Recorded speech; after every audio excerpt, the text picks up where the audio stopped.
bem-vindos a mais esse episódio do Fonte Podcast. Esse é um espaço destinado para a gente pensar reino e missão.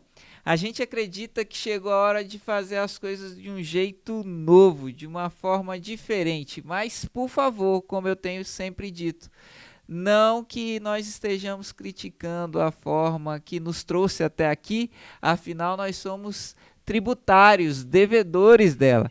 Mas a gente realmente acredita que é possível fazer as coisas acontecerem de uma forma mais eficiente, mais transparente e sustentável. Foi por isso que nós criamos o Fonte Endowment. Aliás, você sabe o que é um endowment? Não?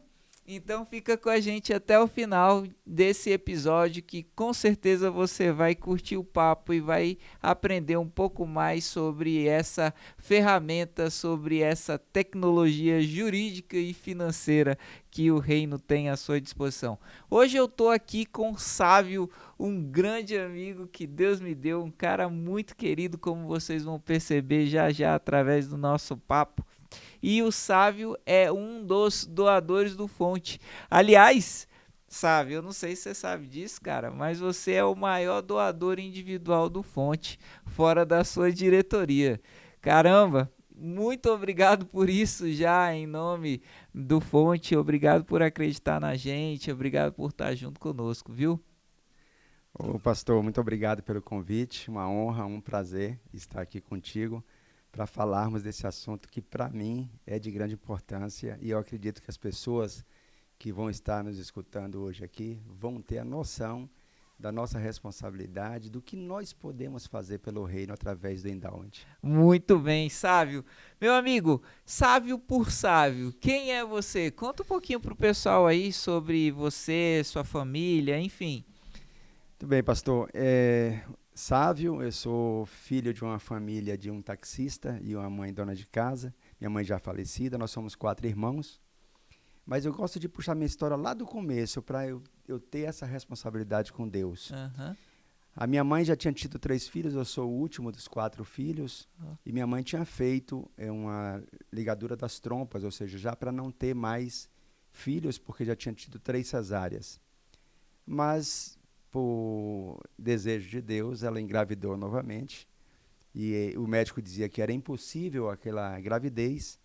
E ela foi colocada contra a parede. O médico dizia assim: ou a senhora vai ter o filho, ou ele vive ou a senhora vive. Um dos dois vai Uau. morrer. E meu pai morava no interior da Bahia. Meu pai tomou a decisão de pegar os 3 filhos e a minha mãe e colocar em cima de um carro e ir para Salvador. E mudou de vida por completo para que eu tivesse a oportunidade de nascer. E ali, na verdade, houve uma intervenção de um tio, avô, ou seja, irmão da minha avó, que era padre da Igreja Católica. Ele disse que ninguém pode tirar a vida a não ser Deus. Aham. E aí meu pai seguiu esse conselho, foi para Salvador, e em Salvador teve um acompanhamento médico, e ali nasceu Sávio, que está hoje aqui. Meu pai criou os 4 filhos dirigindo táxi, uma E família. a mãe não faleceu. A minha mãe viva, Oh, glória a viveu Deus até os por isso. 87 anos. Viveu até os 87 anos e meu pai, ele está hoje com 97 anos vivo. Uau. E eu acho que por uma graça de Deus, por tudo que meu pai fez e é exemplo para mim, e o Deus prolongou a vida dele na terra. Então meu pai criou os 4 filhos. Dali eu fui aproveitando as oportunidades de uma família pobre e consegui fazer depois o meu desenvolvimento profissional, pessoal, e crescer com os bons valores que eles me deram, crescer com uma pessoa certa, com bons valores também. Que legal, Sávio. Essa parte da sua história realmente eu não sabia. Muito bom mesmo. Quer dizer, você é propósito de Deus, né? Todos somos, mas parece que na história de alguns isso aparece de forma mais clara, né? Isso fica assim mais latente. É... Sávio, você tem que falar da Nádia, cara. Eu tô te ajudando, porque se você não falar da Nádia e dos meninos, quando ela assistir esse episódio, você vai estar em maus lençóis. Então, Verdade. aproveita a ajuda do seu amigo. Obrigado, meu amigo. Obrigado. Em algum momento eu ia ter que fazer esse registro. A Nádia é uma pessoa de fundamental importância na minha vida. Nós vamos completar 30 anos de casado. Continuando um pouquinho a minha história, eu conheci Deus através dos meus pais, porque os meus pais nos colocavam para dormir e a minha memória mais antiga era eles indo para a cozinha e ficarem orando e rezando, eles como católicos, pedindo a Deus pela proteção da família. Mas a Nádia, ela aparece ali, eu já com 19, 20 anos de idade, quando a gente se conheceu. Nádia é de uma família cristã evangélica, e ela me pedia para levar ela para a igreja e que eu entrasse com ela. Eu me recusava porque eu tinha lá meu relacionamento com a igreja católica. E em determinado momento eu entrei na igreja evangélica e através de uma simples pregação que eu escutei, eu fui tocado pelo Espírito Santo. E ali, embora eu tenha conhecido a Deus através dos meus pais, eu aprendi a caminhar com Deus através desse momento que Nádia me levou a conhecer e eu ter um relacionamento com o Senhor. E Nádia é uma pessoa que me inspira, é uma pessoa que eu tenho muito prazer de ter constituído essa família com ela e que me deu 2 filhos maravilhosos, que é o Lucas e a Gabi. Quantos anos de casamento, sabe? 30 anos completaremos dia 31 de janeiro do próximo ano. Muito bom, muito bom. Parabéns. Obrigado, amigo. Parabéns, cara. Sua vida é uma inspiração nisso também, né? Hoje, nesse mundo que a gente tem aí se desfacelando em tantas áreas, principalmente na área dos relacionamentos conjugais, ter um exemplo como o seu é realmente uma fonte de inspiração. Obrigado, meu irmão. Então, Sávio, meu amigo, a gente quer saber um pouquinho sobre a sua trajetória profissional. Você tem uma história tão legal na instituição a qual você pertenceu durante tantos anos e você conseguiu evoluir, crescer lá dentro de uma maneira assim tão bacana. Compartilha com a gente um pouquinho sobre isso também, por favor. Obrigado, pastor, pela oportunidade. Nessa família que eu fui criado em Salvador, eu nasci em Salvador, então, eu tinha um tio do Banco do Brasil, já é falecido, que ele deu oportunidades para que nós, os 3 filhos, eu e mais os meus 2 irmãos, na verdade, homens, e a mais velha é uma mulher, pudéssemos entrar no Banco do Brasil com o cargo de menor aprendiz.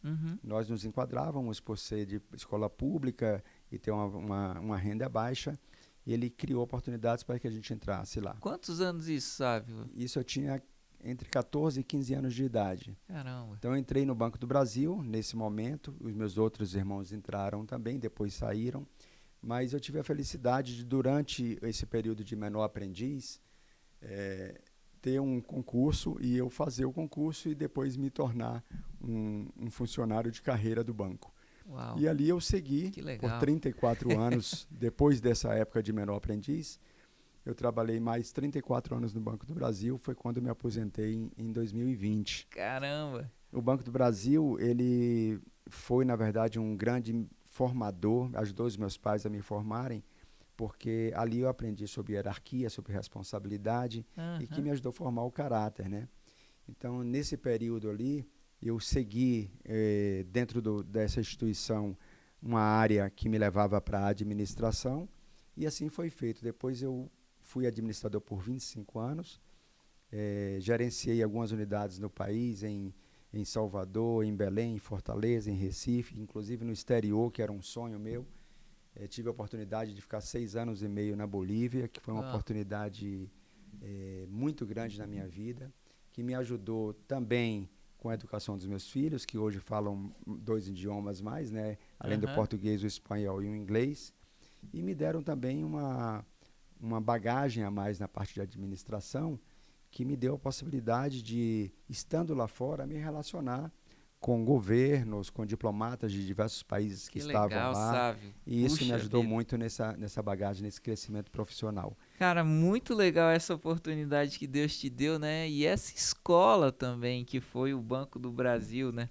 Eu me lembro uma vez a gente batendo papo e conversando sobre as convergências de Deus. Aliás, eu gosto muito dessa palavra convergências, né? Não sei se você sabe, mas Eu tenho um livro escrito sobre convergência, porque tudo te trouxe até aqui.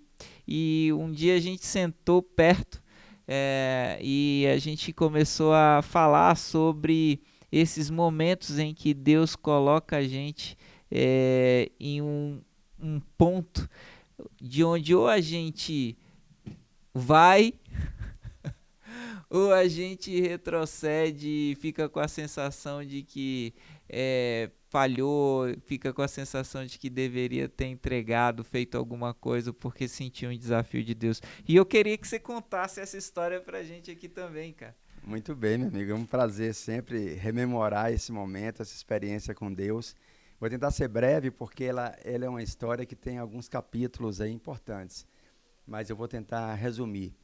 Ali em 2008, eu estava já morando em Fortaleza, quando aconteceu um grande terremoto no Haiti.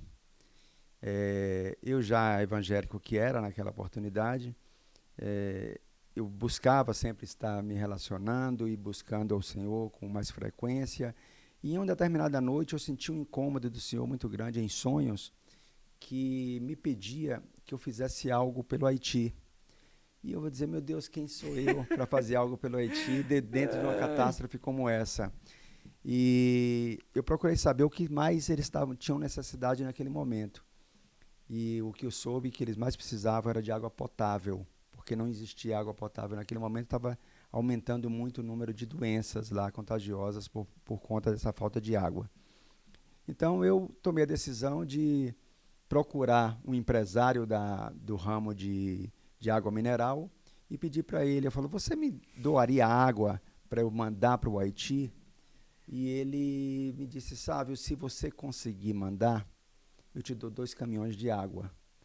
Eu falei, tá bom, então eu vou tentar. Se você conseguir. Se eu conseguir, então eu falei, tá bom, eu vou tentar. Mas ele falou assim, já vou te falar o que acontece. As doações, elas ficam paradas nos depósitos da Cruz Vermelha, de outras instituições, e não saem daqui de Fortaleza, porque os aviões que são para colher esse material que foi doado e levar para o local que está esperando, não param aqui. Eles normalmente saem de São Paulo, do Rio de Janeiro, dos grandes centros. Mas eu falei, ok, então eu vou lá. Eu fui, então, na Cruz Peraí, só Vermelha. pra que conste também, você não tinha avião, né? Não tinha avião, não tinha condições financeiras nenhuma. Então, na verdade, eu Você tinha não só... tinha nem água, você não tinha nem o avião. Eu não tinha absolutamente nada, só algo queimando no meu coração, que foi Deus quem Uma colocou. visão da parte de Deus que ele te deu através de sonho. Exatamente, meu irmão. E aí Deus me incomodou com isso, e tudo aconteceu de uma forma muito rápida. Eu saí ali do escritório dele e fui atrás da Cruz Vermelha. Eu fui me certificar daquela informação. De que era verídica a Então, informação. cheguei na Cruz Vermelha e me deparei com galpões com mantimentos sendo perdidos devido ao seu vencimento, justamente como ele havia me dito. Oh. Eu falei, agora, o que é que eu vou fazer? Ele tem razão com relação a isso. Então, eu cheguei no meu trabalho e eu falei, Senhor, está em tuas mãos, abre as portas. E aí eu tive a ideia, eu soube que um funcionário do Banco do Brasil, ele era deputado na Câmara Legislativa, lá em Fortaleza, e eu fui atrás dele. Eu falei, eu vou lá bater na porta dele. Quando eu cheguei no gabinete dele... Eu amo essa história. Quando eu cheguei no gabinete dele, me disseram, Sávio, hoje está começando os trabalhos do ano. Então, não é possível você ter acesso a ele, que ele está com a agenda muito lotada aí, inclusive com o governador. Mas eu falei, olha, eu não sou político, ele não me conhece, mas eu preciso falar com ele sobre algo que está me queimando o coração e tal. E antecipei. Ela foi lá dentro, conversou com ele, e para minha surpresa, mas não tanto, né? Eu sabia que Deus estava no comando. Me chamaram para entrar na sala dele e eu fui muito rápido. Eu falo, deputado, eu sou Sávio, eu sou do Banco do Brasil, mas o que me traz aqui não é isso. Eu tive um sonho e tal, e expliquei a situação para ele. Sabe o que é que você precisa? Eu falei, olha, eu soube que os mantimentos não saem daqui por tal e tal razão, e eu preciso que o senhor me ajude a mandar esses mantimentos, senão eu não vou conseguir mandar água. E ele disse, ok, Sávio, vou ver o que eu faço. No dia seguinte, eu estava no meu trabalho, o telefone toca, foi o comandante da polícia militar lá do estado do Ceará, me dizendo, sabe, o deputado me pediu para ligar para o senhor, tal, e eu soube que o senhor tem uma necessidade com relação a mantimentos, o que está acontecendo? E eu relatei para ele também. Pois bem, sabe, vamos ver o que a gente pode fazer. E deu esses aviões são nada, das né? Forças Armadas. Não saiu disso, é só uma promessa. Passou mais um dia, aí me ligaram agora já do Rio de Janeiro, me ligaram do Exército lá, dizendo, olha, me ligaram do Ceará aí, tal comandante da polícia, sobre tal e tal assunto, o que está acontecendo? E eu relatei para ele também. Mas aí eu tive uma ideia, eu falei, eu vou provocar mais um pouco esse pessoal. Então cheguei, voltei para casa e entrei, do meu trabalho mesmo, entrei no computador, entrei na mídia ali, na página de uma grande rede de TV e fiz uma sugestão de pauta. Coloquei lá, me cadastrei e fiz uma sugestão de pauta. Mantimentos ficam parados nos galpões por falta de deslocamento, de responsáveis por fazer o deslocamento. É aquela rede onde passa o Jornal Nacional? Exatamente. Ah, tá bom. Foi Tá nessa mesa. E aí, nesse momento, isso era no começo da manhã, na parte da manhã. Durante o dia, eu fiz essa sugestão de pauta e fui para casa. Cheguei em casa, falei com a família e tal, e fui tomar meu banho. Quando eu estava no banho, minha esposa chega. Eu tinha comentado com ela assim, amor, corre aqui ligeiro. E eu saí ainda me enrolando na toalha. Cara, no mesmo dia? No mesmo dia. Aí eu cheguei na sala. Eu lembrava que tinha, mas eu achei que tinha sido no dia seguinte. Não, no mesmo dia, aí, como eu tinha falado na parte da manhã, no final do dia, isso aconteceu já no Jornal das 8, né? Eu fui chamado, minha esposa disse, corre aqui na sala. Aí quando eu cheguei na sala, estava o âncora da TV chamando, ele disse assim, mantimentos ficam retidos na Cruz Vermelha em Recife por falta... Já Naquele pensou, momento cara? eu já caí em prantos ali. Eu falo assim, o senhor é perfeito, né? Então, depois disso, houve uma repercussão muito grande. Me ligaram do Rio de Janeiro de novo, já uns 2 dias depois, e disse, sabe, a gente vai providenciar. E, passado alguns dias, me ligaram novamente dizendo, sabe, o avião estará pousando aí dia tal. Olha, cara. E aí eu voltei no empresário e falei coisa assim, você lembra que você espetacular. me disse que me daria 2 caminhões de água? O avião vai pousar tal dia, eu preciso que você me entregue. Caramba. E ele levou, eu acompanhei o desembarque e o embarque para o Haiti. Então isso demonstra que Deus somente quer um coração disponível, porque Ele vai fazer tudo. Amém. Meu amigo, essa história mexe demais comigo, porque é de fato isso. Deus coloca planos, sonhos, visões no nosso coração e a nossa parte é obedecer. Veja o que acontece com o sábio. Ele está dormindo e o Senhor o incomoda para ser parte naquilo que ele queria fazer. Talvez você que esteja assistindo a gente agora tenha um sonho, tenha tido uma visão, tenha alguma coisa ardendo no seu coração. E você talvez pense que isso é muito doido, que não vale a pena. Como que você vai mandar água para o Haiti? Mas se a visão é de Deus, é dele também a execução. A sua parte é só se disponibilizar para fazer aquilo que ele colocou no seu coração. Isso fala muito comigo porque é uma das convergências de Deus. Deus faz as coisas acontecerem do jeito que ele quer. A gente só precisa estar disponível. O Fonte é fruto de uma dessas convergências do céu, né? Como a gente tem conversado. O Fonte é fruto de uma ideia que Deus colocou no meu coração e depois chamou outras pessoas para sonharem juntas. E que quando eu olhei para ele a primeira vez, eu falei, ué, criar um fundo financeiro para abençoar, para injetar dinheiro em projetos do reino no Brasil. Senhor, que ideia espetacular. E esse fundo não vai utilizar o principal, só vai utilizar os rendimentos. Senhor, muito, muito legal, mas eu acho que é grande demais para mim. Chama outra pessoa, Senhor. E aí eu voltava no dia seguinte, olhava para ele sobre uma nova perspectiva e falava, puxa, mas essa ideia realmente é legal. Se eu, ó, eu vou fazer uma lista aqui, eu acho que o senhor devia convidar o pastor tal, o pastor tal, o pastor É tal. isso Eles mesmo. iam fazer isso com o pé nas costas. Mas Deus não precisa que a gente tenha as possibilidades, Ele não precisa que a gente tenha os recursos, Ele precisa que a gente se coloque à disposição, porque o poder é dele, a obra é dele. Sabe, e por que que quando a gente conversou sobre endowment, por que que isso te chamou a atenção? Por que que você acreditou naquilo que eu estava falando contigo?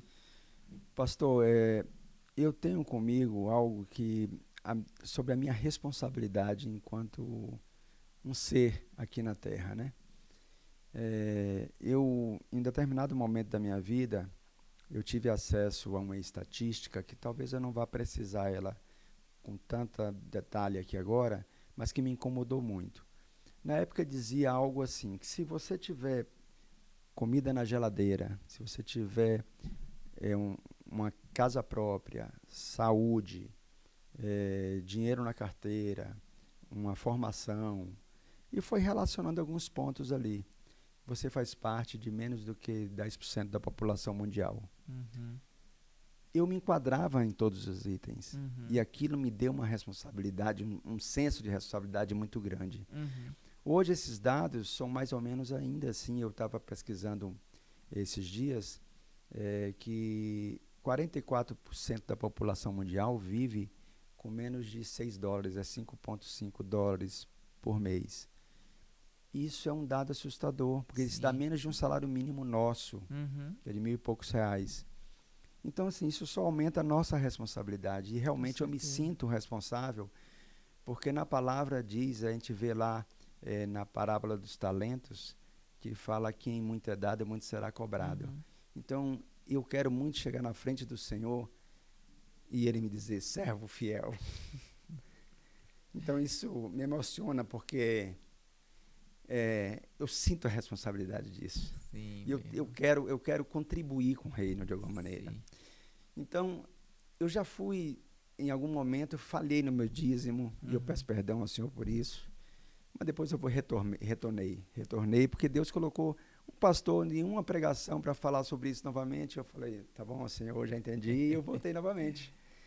Então, assim, eu sou dizimista, graças a Deus, os meus filhos, a minha esposa, a minha família, todos nós servimos ao Senhor.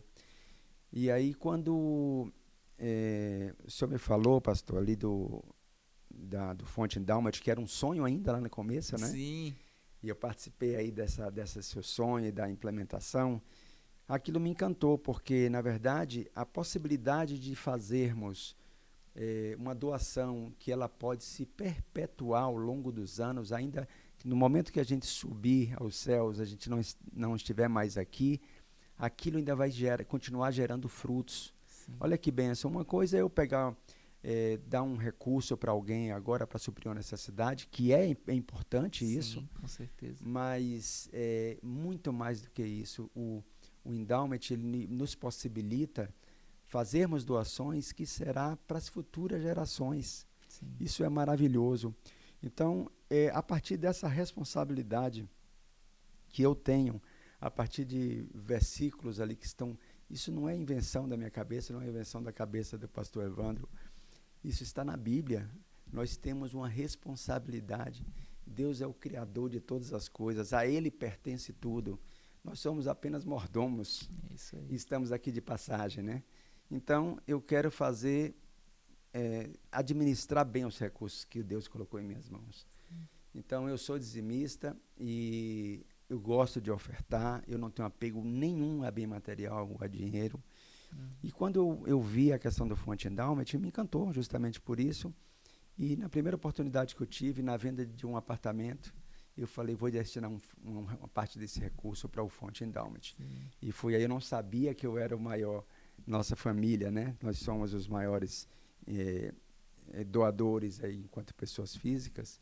Sim. Não tenho nenhuma vaidade quanto a isso. Na verdade, isso é nada para o que Deus nos oferece, que Sim. Deus me dá no dia a dia. Mas Então, o objetivo é esse, porque eu sei que esse de recurso vai crescer e nós vamos abençoar muitas mais pessoas, famílias que estão no reino precisando de recursos também. E o Fonte Endowment, ele, a partir do nascimento dele, eu acompanhei, eu sei quem é o pastor Evandro, da responsabilidade, sei do seu caráter, sei da sua dedicação e comprometimento. Vejo as pessoas que estão envolvidas no corpo ali de direção do Fonte Endowment, vejo a transparência do Fonte Endowment na prestação de contas. Então, eu não tenho nenhuma dúvida, primeiro, não pela sua capacidade, pastor, de gestão, mas porque eu sei quem é o seu Deus e a quem o Senhor teme. Então, por essa razão, por termos o mesmo Deus, eu sei que o dinheiro será bem aplicado. Então, não tenho a menor dúvida, e eu convido a todos que não conhecem o Fonte Endowment, que conheça. Primeira coisa, não deixe de dar seu dízimo, não deixe de contribuir com o reino, porque nós somos apenas mordomos e nós passamos, a nossa vida é um sopro, é como uma relva que passa muito rápido aqui na terra. Sim. Então nós temos essa responsabilidade. E eu te convido, conheça o Fonte Endowment, porque você vai se apaixonar por esse fundo e vai ver que o que nós fazemos aqui agora vai repercutir nas futuras gerações. Amém, meu amigo. Glória a Deus pela sua vida, viu? De verdade.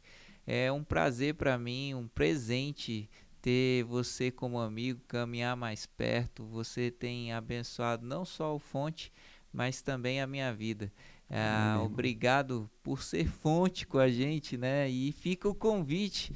Eu reforço o convite que o Fábio fez a vocês nesse episódio para que você conheça um pouco mais sobre o Fonte Endowment, para que você seja fonte também. Deus tem algo para a sua vida. Você não existe por acaso, você existe para um propósito.